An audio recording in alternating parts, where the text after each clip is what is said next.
Salut les filles, eh bien nous voici au mois de mai, il fait soleil, ça fait super du bien. Je vous ai concocté pour ce mois-ci un nouveau blog, je vous le montre tout de suite. Voilà. Donc vous savez que j'adore les vol-doigts, donc je vous ai créé des petits vol-doigts en haut. Donc les morceaux sont gros, n'est-ce pas? Et ensuite une petite broderie. Tous les points, vous les connaissez. Donc aujourd'hui, pas de point de broderie. La petite nouveauté, c'est ces petits trucs-là. Ça s'appelle des yo-yo. D'accord? Alors du coup, on va les faire ensemble et on va les appliquer. Vous verrez, c'est même plus vite fait que les jardins de grand-mère, qui vous ont plu visiblement. Et je vous en remercie.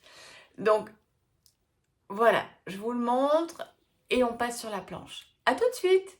Alors, pour faire des yo-yo, il suffit de faire des cercles de 6 cm, voire moins. J'ai fait des plus grands, des plus petits. Alors attention, si vous les faites très petits, ça va être un petit peu plus difficile. D'accord? Donc, vous faites des petits cercles, vous les découpez comme ceci, et après, je vous montre la petite technique. Voilà, nous avons notre cercle. D'accord? Donc, je commence par faire un nœud à mon fil. J'ai pris un fil un petit peu épais, un petit peu solide. Alors, pas trop épais, pas un cordonné, sinon ça glissera mal. Mais celui que vous utilisez pour faire le patch, vous voyez, celui-ci, qui est en coton, il est quand même assez solide parce qu'à la fin, on tire dessus. Donc, vous faites tout simplement un petit rentré, vous le piquez et vous allez faire tout le tour comme ça.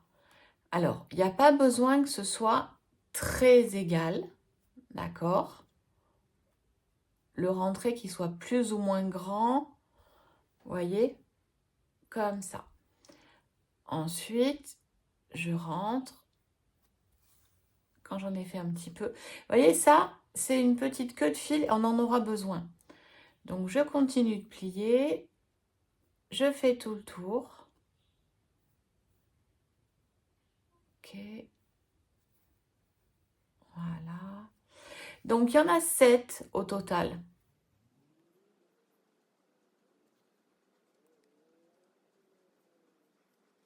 Donc, vous voyez, je fais le bord à mesure que j'avance. Hein. Je fais un petit pli à mesure que j'avance.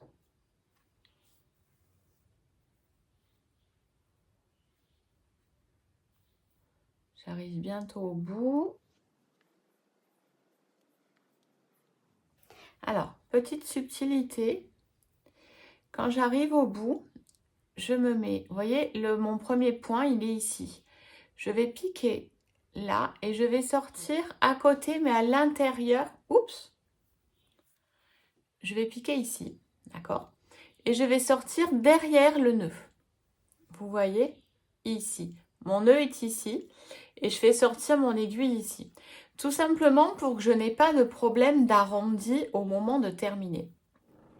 Donc voilà, mon petit yo-yo est fait. Je vais enlever mon aiguille. Et j'ai plus qu'à tirer dessus. Hop. Ok. Franchement, il n'y a pas plus simple. Hein. Je tire dessus. Alors attention, il ne faut pas tirer comme une dingue. Je tente de faire un petit rond par-dessous. D'accord?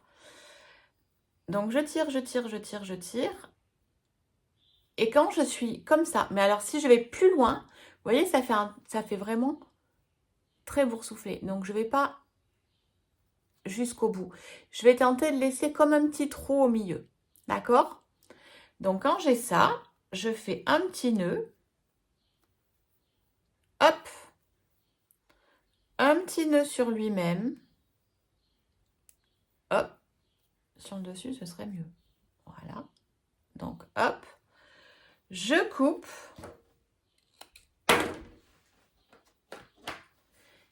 Et je le rentre. Voilà. D'accord? Donc, celles qui veulent les repasser, c'est bien. Sinon, ce n'est pas une obligation. Voilà. Donc là, vous avez un petit yo-yo. Et il vous suffit de l'appliquer exactement comme vous avez fait avec les hexagones. Et vous voyez, c'est pas la peine de faire des petits points derrière. Vous faites des points relativement espacés, c'est juste pour que ça tienne. Voilà. Eh bien, écoutez, voilà la technique qui est terminée pour aujourd'hui. Si je vous montre à l'endroit, c'est mieux. Voilà. Donc, c'est notre bloc 5. Et peut-être là, on verra mieux. Et donc, on se retrouve le mois prochain pour le bloc 6. Voilà. Eh bien, écoutez, prenez du plaisir, régalez-vous. Et au mois prochain. Ciao, ciao!